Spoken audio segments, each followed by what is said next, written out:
Well, hello everyone, and welcome back to Cross Wires. We have a fantastic guest this week. I'm really excited. Zach from SquadCast is joining us today to talk all about SquadCast. Now, for those of you who don't know and haven't seen me tweeting how much I love this product, this is the tool we actually use to record this podcast, to get people in and to record the calls. Because, to be honest with you, I've done podcasts for so long, I didn't want to endure setting up more and more Skype recordings and trying to sync audio coming from different people's machines. So SquadCast really solves that challenge. But Zach, thank you so much for joining me. James, appreciate you having me on. So before we dive into sort of the ins and outs of SquadCast, do you want to tell people a little bit about yourself? What's your background? So how you came to SquadCast? Happy to. Yeah, so I have loved podcasts for a long time. First as a listener, because I love learning new things. And I have a background in computer science. I'm a software engineer, design, fine art. Just like love creativity and love how collaboration can enhance the creative process of making something new.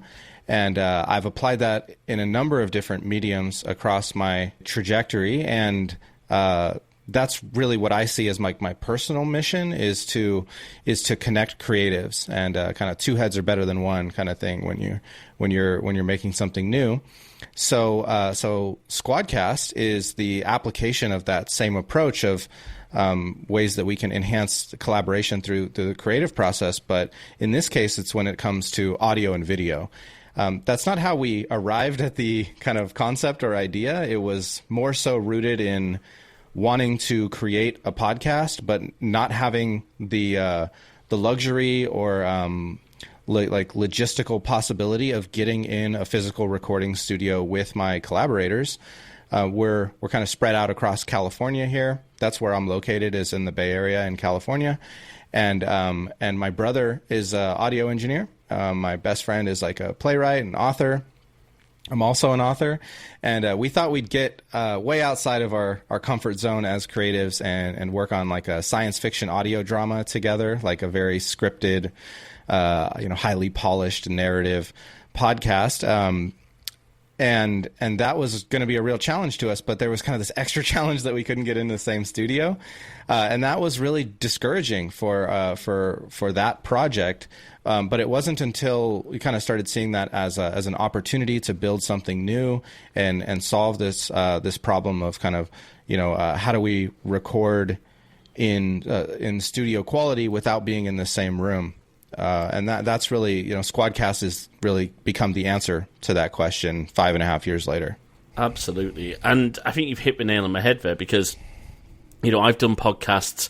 This is the second iteration of Crosswires. The first was, it worked well, but we didn't have SquadCast. We actually managed with... Now, I'm the last person to say that Audio Hijack is not a good app, because it is a fantastic product. It's great for recording locally. But the reality is it's still capturing the voice over IP quality audio. Say, for example, from FaceTime or Signal. That's right. Or whatever you're using. And ultimately, as you said, the best quality is going to be, multiple people sat in the studio, properly, sound treated, good microphones, and, a decent audio interface and decent recording software. But, geographical distance is a huge challenge to that. So I guess before we sort of talk about how SquadCast makes this much easier, I guess it's worth talking about, as we said, some of the challenges, because it was all very, you could just take the VoIP audio and it would sound okay. But if you had, say, for example, someone's connection dropped, you've got a break in their audio. You've possibly got a lag. And I don't know if you've ever run into this. I'm guessing you have. You get people to locally record by their own means, right, and then sync it up later. I've never been able to nail that. What would you say have been some of your pain points with recording in the past before SquadCast came along? Yeah, and we're very much like students of the innovations that have afforded us the opportunity to kind of step into this technology and move the ball down the field, so to speak. And in that kind of research, because we didn't assume like we knew what we were doing and we could build something new, we assumed this was a solved problem and that we just were naive and hadn't been exposed to the solution yet. And that's really where our research started. And just by the way, the process of creating a startup that I recommend, or any project, I recommend validating your assumptions kind of in that way. It's really, really helpful. And at least it was for us in our case. So what we did was, you just described a couple of the ways that people have figured out how to record when you're not in the same room or studio through time. So it kind of started with this approach of radio stations like the so-called double ender, where they are in two studios, either at both ends, or as many people as you want are in physical studios, and then they would just record themselves and then sync it up after the fact. Maybe it was on tape and they put that in the mail and they sent it over, and then somebody cut it together. So that's kind of where things started, and then digital makes that a little bit easier, right? And the quality when it's analog in the very beginning was really high. Digital, the quality went down a little bit, but it got a little easier. So this is very much a trade-off of, as many engineering pursuits are and technologies are, is a trade-off between, on one hand, you have kind of the quality. We know how to record really high quality audio. People have been doing that for a long time. But then the convenience on the other end, trying to balance these trade-offs.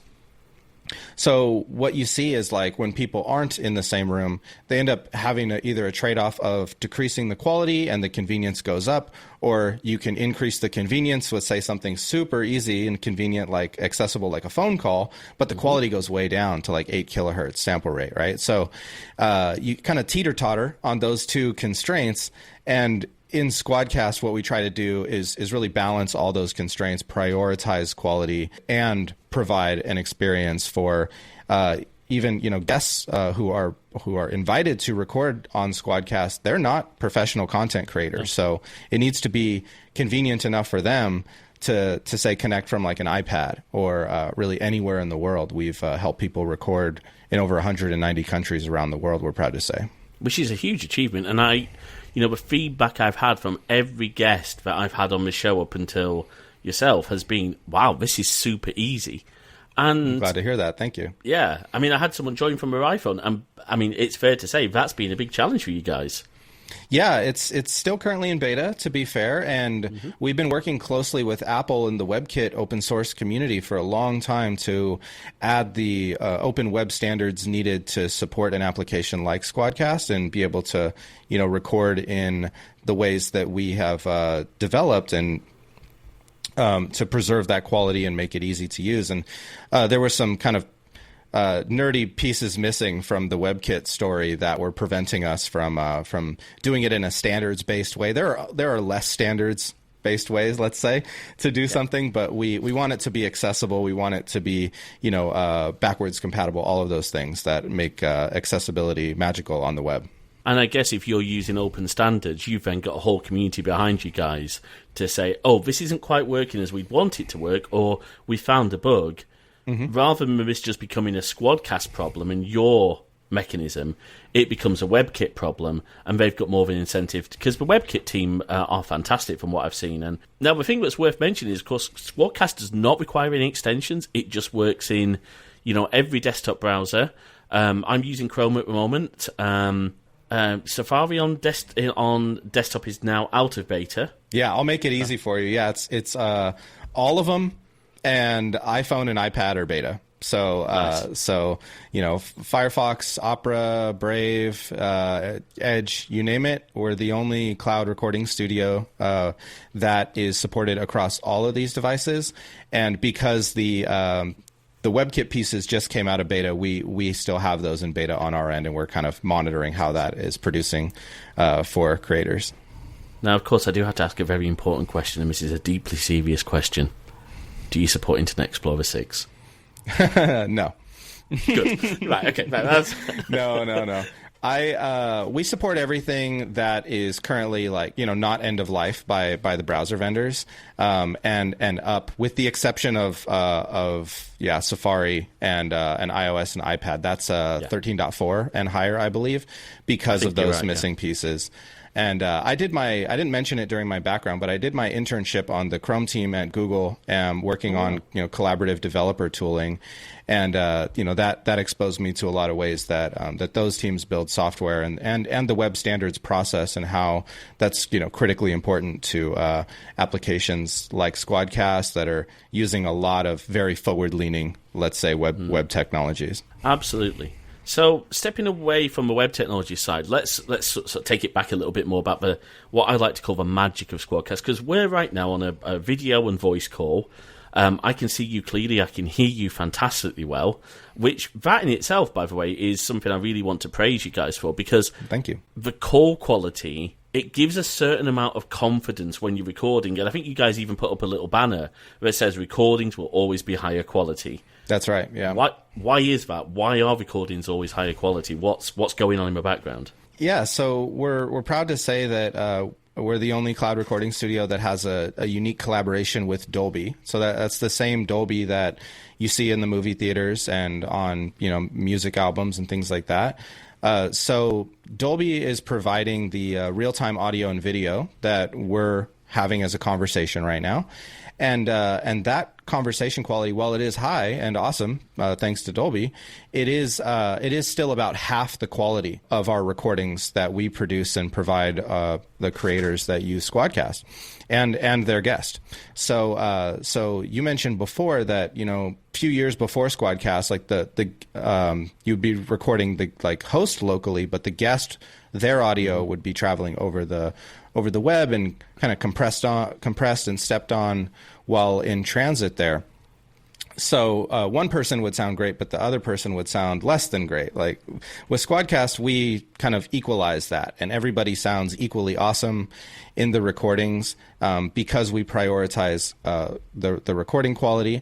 And then we do a bunch of other things that are really designed to set creators up for success when it comes to their workflow and post-production, having a high degree of reliability and confidence that you're going to get those recordings when you click the stop button, and not just get them, but I will say that you get them very quickly. SquadCast is by far the fastest when it comes to producing those files, rendering those files, and that's because we do have intellectual property that is at the core of our application. We call it our recording engine, and that is I'm proud to say, very, very close to being awarded its patent. So we've been in that process for the last couple of years, and had a good relationship with the examiner and all of those things that are necessary to get the patent across the finish line. So we're very proud of that, and I think it speaks to the level commitment to innovation that we have at SquadCast. You hit the nail on the head on getting those recordings quickly. I'm not going to name any other products, but I've used other cloud recording studios. I've used a couple of them. And one of the biggest challenges is waiting and waiting and waiting for the files to be processed. And now one thing I really love is I'm just going to be... Well, as in, why are we doing that? Yeah. No, you shouldn't. It should be a seamless thing. I shouldn't have to ask my guests to make sure they stay on the line. Never. No. While It's a huge security risk as well. I mean, you're asking somebody to leave an active WebRTC connection open for however long in the background, and talk about a hot mic. That's not secure, let's say. No, it is nice, of course, once you stop the recording, you do still have the VoIP call, because I think certainly we've quite a few of the guests, these are people I've already known, so we just end up having a chat, and actually sometimes it's been better than a FaceTime call. But of course, what else is happening is the audio. So my audio right now is being sent up by VoIP to you. Your servers are recording the VoIP copy, but more importantly, on my local machine, through WebRTC, through the browser, we're doing a local recording as well, which means that there's a full local copy, local high-quality copy that then... Now, are you guys doing progressive upload, so that's getting uploaded as we wait, or...? Yeah, we invented that technology, and I believe we're the only ones actually doing that, and that's how we are able to render so quickly. We don't have to wait for uploads to finish because they're already in our cloud, in their source awesome quality, and then we just give them to you. So that's why it's really fast. It's non-destructive, and it also prevents the need to wait around while kind of preserving the quality So we're actually doing both, to answer your question. We're doing progressive upload with local ISO recordings for everybody connected to the conversation. That's up to 10 people at once. This is a conversation between the two of us right now, but we can go up to 10. And no matter how long you record for, we're going to produce those files in a couple seconds. And, you can kind of carry on with your next meeting, your next recording session, and really be efficient when it comes to producing lots of content. Like, some of the customers where we have the privilege of working with, like ESPN and Google, like they record daily shows with us. You can't really slow down or accept that, hey, this is going to take a couple hours or minutes even to upload. It's kind of on to the next one. So that's something really unique to SquadCast, and we're proud to, of that difference. Oh, absolutely. Do you know, I was just thinking back to, this was years ago. This must have been over 10 years ago, when Apple still actually bothered to put podcasting features into GarageBand. Those days have gone. Long gone. They had I don't know if you remember it, but they had a feature, and it never really worked. But the idea was, if you did your audio call on iChat, which is pre-FaceTime, and recorded that with GarageBand, it would actually do separate tracks for each iChat recipient. But of course, it was still just the cloud audio. It wasn't a local recording being transmitted. Yeah, there's like speaker diarization technologies existed for a while when it comes to like AI and machine learning and things along those lines. So, you can split apart kind of after the fact, but it's best if you just record everybody at the source, and then that gives you like uber flexibility when it comes to editing and post-production. Like, let's say if I have some background noise, like my dog's barking or snoring while you're speaking, that's really easy to remove when it's ISO tracks for each speaker compared to like pre-mixed. So that's with SquadCast, you really have the best of both worlds. You have those awesome quality local audio and video recordings for every speaker, but then you also have the cloud recordings, which are provided by Dolby, recorded server-side, and those are more like you would get from like a Zoom recording. So I get people all the time asking me like, oh, I just use Zoom. Like, why is SquadCast better? And it's like, it's only additive. Like, you still get your Zoom cloud recordings if you need them, in the less than 1% chance you do on our platform. They're there for you, just so we can always make sure that next episode is out, and your relationships with, your partners or, monetized ad relationships, let's say, that next episode is out on time, and all good there. Even in the worst case scenario that our fancy recording engine doesn't produce your file, you still have that. In that kind of worst case scenario, there's never a situation where you don't have your content. We can produce that, and then we do it, very quickly. Now, you hinted at something that we hadn't really mentioned before, because we talked about this being a video and voice call, but SquadCast, you have a nice range of plans, and on the upper plans, it's not just audio. We're getting, am I right, up to 1080p? That's right. Video? Yeah. Yeah. Yeah, and you're my guest in this case, in this conversation. So I'm on a video plan, so we'll have the video from this conversation as well. And again, it's similar to what I just said. It's only additive. So you still get the audio, ISO tracks and WAV and MP3, to get nerdy for a second, 48 kilohertz sample rate, 16-bit depth, mono wave, uncompressed, for all those speakers. And then if you have video enabled, or you're on a video plan, you just get those videos in addition to the audio pre-mux. So you have options if you want to produce your audio show differently than your video show, or you want to use those videos for social media, or publish the full long form conversation in all those formats on multiple platforms. Like, the world's your oyster here, your content oyster, to produce your show however you like. It's very flexible in that way. I'm just pulling up your price plans now, and do you know what? These are great prices, I've got to say. So for the audio plan, if you're just maybe doing a monthly show and you only need up to 2 hours audio recording time. Now, that is recording time. It's not time sat in the green room. It's not, time chatting before you hit record. It is recording time. That's right. And one thing I discovered, of course, is it banks. So I, for example, nearly ran out of audio last month, but I had, say, 25 minutes left. When my plan renewed, I'm on the 5 hours indie audio plan. I got that additional 20 minutes bolted on top of my 5 hours, which was really nice because, again, a lot of plans won't let you do that. Yeah, so, yeah, they reset at the end of every month. It's kind of. I'm glad you brought that up. You're totally right, and yeah, we're the only ones who have rollover, and then that's much like it kind of builds off of people's mental model of like, you know, when you go and rent a booth at a physical recording studio, it's much the same way. You like, you know, rent it by the hour, and yeah, we feel that that's your time. So yeah, you can bank that up, and then also if you're getting low, we have a built-in grace period. We're not like Zoom where we're going to cut somebody off. Like, you know, content creation is hard. Getting guests on your show is not always easy, so we never want to interrupt that. And there's total grace period, and yeah, you can buy in like an hour on the fly if you need more. But it's it's something that we're excited with as we look to the future to simplify our pricing and make video more accessible for more creators. Awesome. The other thing I want to highlight as well is, again, I'm not going to call out any other platforms. But other platforms, you have to be on a higher tier to get the WAV, get the uncompressed audio. Yeah, that's ridiculous. Yeah, but it goes back to your analogy of being in a studio. If you're in a studio, they're not going to give you like a cassette tape version if you only pay for 2 hours. And the guys who pay for 6 hours get a hard drive with the WAV files. Mm-hmm. I'll say this as well before we move on to the future, because it's something we want to sort of talk about and give a little bit of a sneak peek of maybe some cool things coming. Mm-hmm.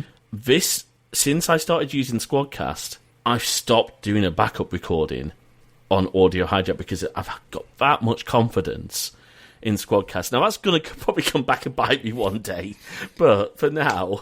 We got really you nice. back. It's got built-in backups with the cloud side recording. So with Audio Hijack, or we have some customers who like record directly to SD on maybe their audio interface. Has that as a feature, like some do. That's just like a third layer of backup. So we didn't get to the moon by being perfect. We got there by having redundant systems. So that's what we know. Audio engineers like to have backup cables, backup recordings, all of those things, myself included. So that's very much part of our culture and design of the application.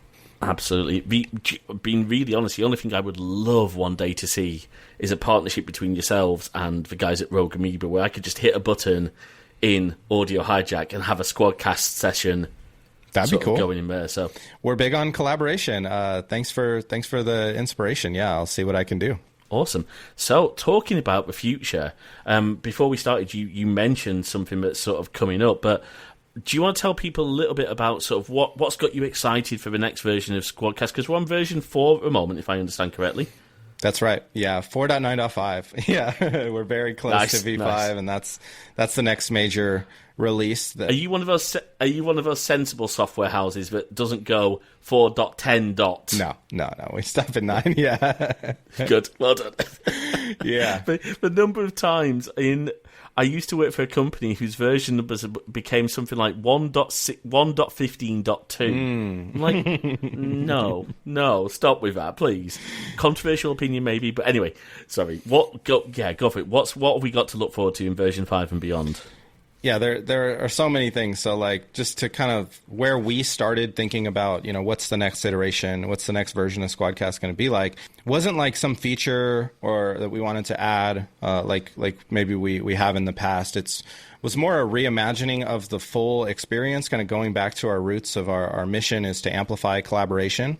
And for the reasons we've been discussing so far, I think we do that really, really well when it comes to the actual recording session. The production on SquadCast is very collaborative. It's highly dynamic and is all kind of very real time and keeps you in sync, and so you can produce these awesome sounding and looking files for your audience to really engage with. And we asked ourselves, like, what about collaboration in pre-production and in post-production? Increasingly, podcasters and content creators that we serve are kind of collaborating as teams, working across, maybe more than one show, and forming networks, and companies are doing multiple podcasts, like some private internal for their for their teams to listen to things as people are increasingly geographically distributed. How do we collaborate with massive companies like Google or ESPN? So that's really where we started from and redesigned the whole app. We have new branding, new colors, new typeface, new logo, all of those things, and then a full redesign of the app, kind of applying those design primitives and doing so cohesively with audio and video in mind, with teams working across multiple shows and being able to have kind of shared access in both pre-production and post-production, and kind of invites for all of those things, accounts for all of those people to get in and collaborate, whether that's setting up sessions in pre-production with guests and sending invites, or post-production kind of working with those files and sending them off to the next step of the workflow. And SquadCast has a number of integrations. I think the most in our category. We're the only ones with like a public API, for example. So we have a lot of integrations because of that. And that really makes the workflow potential really exciting in V5. So let's say you, after this recording session, James, you want to send this off to Descript or your Dropbox or Trint for transcription. Like all of those things can be done with as many recordings as you want, and just kind of a quick connection to those other services, and you have that available to you. So we definitely know SquadCast is part of a larger workflow for creators to get their content production out on time, and we want to empower that and kind of reduce the number of steps when it comes to like downloading and re-uploading and renaming and sharing and all of those things. So that's really, SquadCast V5 focuses on those things, as well as some other really, really exciting things that I can get more into the nitty gritty on. Like I mentioned, pricing, we're simplifying there. Squad shots in the recording session, like being able to take pictures with your guests and kind of collaborate there. It's something that's kind of happened organically in our community. People just take screenshots and share it on social media to like hype that the next episode's in production. So we can help collaborate and create that form of content in addition to audio and video. And we're doing it in a very SquadCast way, and providing like the source images in addition to the composite, so there's a lot of creative potential there. That's really cool. Yeah, because again, people might want to take, say we've done a squad shot of this session. I might want to do the album artwork and have nice fancy little old style Polaroids, but because I've got the source images and they're captured, I'm assuming locally. Yeah, they are. Yeah, there you go. Yes. Now, of course, a FaceTime HD camera is not ideal for these, but it works. I could, I've got. That's a nice thing, of course, is that because you are using native APIs and native tools, I can use any device that the browser can see.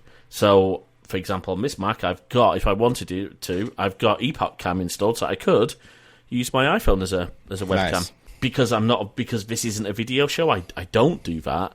But that's something I just wanted to highlight, of course, is that if you are doing, video interviews, seriously consider SquadCast, because I've seen this, particularly through the pandemic. We're actually going to be talking on a future episode to a minister at my church and his struggles, because, this is a really nice guy, his name's Mike, and I think it's fair to say he really struggled to get used to the concept of having to do everything remotely. I think we saw more of Mike's garden through the lockdown than anyone's ever seen. And he had to figure out audio and all of that. And he did a great job. But I thought we'd come and chat to him. One of the challenges, certainly my church had, was doing video interviews, doing Zoom interviews. I mean, I kid you not, they had to teach all of our staff workers how to use OBS. Whereas that's some heavy stuff. Yeah. OBS is great. We have some customers who use it in conjunction with SquadCast. But yeah, you to your point, you need to know what you're doing. It's not it's not very intuitive user experience. It's some pretty professional stuff. So. And so is SquadCast, but we do our best to like put that under a very nice experience that is accessible to, no matter if you're coming in with a the pro end, like a 10-channel mixer, some really nice stuff, or just a lavalier mic on headphones, or just your iPhone. Like everything in between is fully supported, and you're going to sound your best regardless of what equipment you're coming in with. Absolutely, it's kind of almost like a don't look behind the curtain moment with SquadCast, but behind the curtain's really nice and professional, and it works. It's not quite Wizard of Oz style. You actually do have genuine stuff going on behind there, but that wasn't meant to be derogatory. I realised as soon as I started saying, hang on a second, James. But I mean, again, it's a testament, and I'm not just saying this because obviously I use SquadCast and you're here. I will be very honest, I thought long and hard about what service to use to record, and I did look at the others. As many of the listeners know, I'm not working at the moment, so budget was a major concern, and I actually chose, being really transparent, I chose to put the budget into SquadCast rather than going for a more premium podcast hosting package. So we actually use Substack to host all of our... Oh, cool. It's great. Completely free. And you can do paid subscriptions. Not to promote another product, but I'm a big fan of other podcasting platforms. If I had the budget, I'll be really honest, I'd be back on Fireside again. So we're talking about podcast hosting services. Now, you guys don't offer podcast hosting services, but I guess one question would be, what's the reason behind that? Because it would almost seem like a one-stop shop. You could. We could. We are hosting the actual source quality in multiple formats. So if anything, I think what we're hosting for creators is, while it is accessed and downloaded less, it is higher quality, and, there's trade-offs there. But yeah, it's just the way we see it is that there's a lot of really great options when it comes to hosting, and we see it as essentially a solved problem. So we want to innovate and create something new, not just like repeat and provide another option for people to consider. So that's really why we stay focused on the creator experience and less so on like the distribution. And we're seeing great free options, to your point, arise. So there's a lot that are available. And my co-founder Rock has said in the past, if I can quote him, that like, when you invest in something like SquadCast, or maybe it's like a microphone to send to your guest, when you invest in those aspects of your podcast production, you're actually creating something that is better quality, right? It is actually a better product. Yes. Your audience is going to have the same experience whether you're hosting on Fireside or Substack. Sorry to both of those companies, but that's the reality, is that they're gonna get the same listening experience. Whereas it's the same MP3 file through effectively the same HTML5 playback technology. And I think it's fair to say, unless you're doing a music and like going back to your sort of sci-fi audio drama, unless you're maybe doing something more dramatic and musical, most podcasts are going out 64 kilobits, probably mono. Mm-hmm. Yeah. And, standards there. But we also have creators that aren't just working on podcasts. We have like our largest customer by recording time is actually an audiobook production company. So there's people who record, for YouTube on SquadCast. Things have been published on Netflix and YouTube and all over the place, right? Like we don't have many opinions about where the content is distributed or published. So that's really where we focus on setting up that creator for whatever's next in their production workflow. That could be publishing directly, like raw, what they recorded on SquadCast, right up to, say, the YouTube or your podcast hosting platform of choice, or it could be something that's highly edited, and has a bunch of production value in between. Do you know what? I will say I hadn't thought about that, because I was obviously being a podcast, although, Crosswires does have a YouTube channel, but it's usually just muggins here in front of the camera explaining stuff. But I hadn't thought beyond. I'd been very much in my podcast sort of scope. But you're right, you could take this over, as I mentioned, you could take this over, if you're a church and you're just wanting to show an interview on the screen on a Sunday morning, but you pre-recorded. Well, you just hand that over to whoever's editing that video, and they've got, again, pristine quality, up to 1080p with really great audio, that they can just pop into Premiere or Final Cut or DaVinci Resolve or LumaFusion, and we talk about editing audio. I've mentioned many times I use Ferrite on the iPad to do my production work, because just be able to take an Apple Pencil, just drag over the bit you want to delete. So where my chair's been squeaking, I need a new chair. If anyone wants to send me a new chair, folks, please do.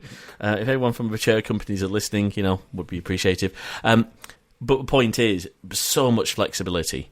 So, Zach, I really appreciate your time. I realise we had a few delays because of my weird new router, which just did not seem to like something about the SquadCast session. It was nothing to do with SquadCast. It was entirely on my router, so we'll have to investigate that. That's on my side. But kind of closing out, Zach, if people are sort of looking at options and looking at why they should choose SquadCast, if people are umming and ahhing saying, why should I pay for this when, again, I can just use Zoom, or I can record with Audio Hijack and do Signal calls or FaceTime calls, what is it that you would say to them? What would be your one message?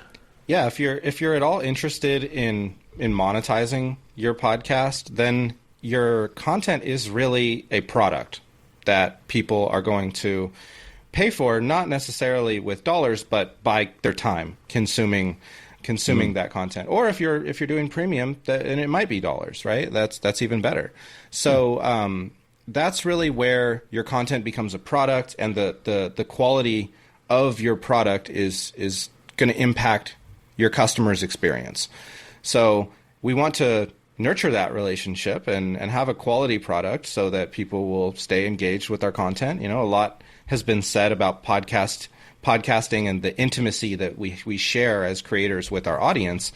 But if you're providing something that's lower quality, you're not really preserving that intimacy. If anything, it serves to distract from it. So that's really where the quality can translate to a really great audience experience and have a high quality product that is going to be that much easier to monetize for creators to really have a sustainable business as a creator, and can continue doing so for as long as it serves them to reach their audience. That's a really good point. Yeah, I 100% agree, and that's why I've personally invested. Had this gear for a while, but I've tried to get a decent mic. I hope it sounds really good. This is I think I've said before in the show, this is a Blue Yeti Pro. Spending that money and investing in the quality of your podcast. I'm not saying, I don't think either of us are saying, by the way, that you have to do that. If you're just starting out as a podcaster, choose good gear. You don't necessarily, at least in my opinion, you don't have to spend a fortune on something like a Rodecaster Pro, although they are amazing and I would love to have one here. But just make sure you're choosing a good mic. Make sure you've, trying to do a little bit of work on your audio, and then use great tools like SquadCast. So, you can find out more about SquadCast at squadcast.fm, and I believe there's a 7-day free trial for all your friends. Right. Yeah, that's right. And we have we have some programs if you're like government, nonprofit, education. We love to serve creators. If you need more than 7 days, let us know. I don't think we've ever not done that. So we also invest a ton in the community. So even if it's not a subscription to SquadCast, we have like monthly webinars for creators. We produce a lot of content. We have the Between Two Mics remote recording podcast, and a number of ways that we are always trying to serve the creators that are working hard to produce content that their audiences love. So come to one of those events, or come to a community event in podcasting, and you're likely to catch us there, and we'd happy to help wherever you're at with your production. Because you were just at a podcast I guess festival. Yeah, so right, down here. Our community manager Ariel and I were privileged to speak at Outlier Podcast Festival in Austin, and then just like a week or two before that, we were in LA for Podcast Movement Evolutions, and did a presentation there on some of the history that we touched on today, the evolution of the technologies that have led to cloud recording studios that we're proud to be a part of. So that's really that's just the latest examples of all the ways that we're in support of the podcast and creator communities. Fantastic. Well, Zach, thank you so much for joining us. You are on Twitter if people want to follow you. Yeah, my Twitter handle is Zach with an H, Z-A-C-H, Zach in space. And that's where you can connect with me there. appreciate that. So, folks, make sure you check out crosswires.net for all the show notes for this episode. We'll put links to a lot of the things we talked about, and of course, we'll put a link to SquadCast on there as well. Make sure you check out crosswires.net/YouTube for the YouTube channel. There is a video in the works. At the moment, it's going to be about a network TV tuner, the HD Home Run. Now, it's an older version. I want to show you how that's set up with Plex, how that's set up with channels, and just how cool it is to have a centralized TV tuner. And all the TVs in your house, or your iPads, everything like that, can connect to that. It's such a great system. So keep an eye out for that. Of course, follow us on Twitter at CrosswiresMG, and make sure you like and subscribe to the podcast. And please do leave a comment in the podcast show notes, and I always try and respond to those. And you can email us at podcast@crosswires.net. Until next time, thanks ever so much for listening.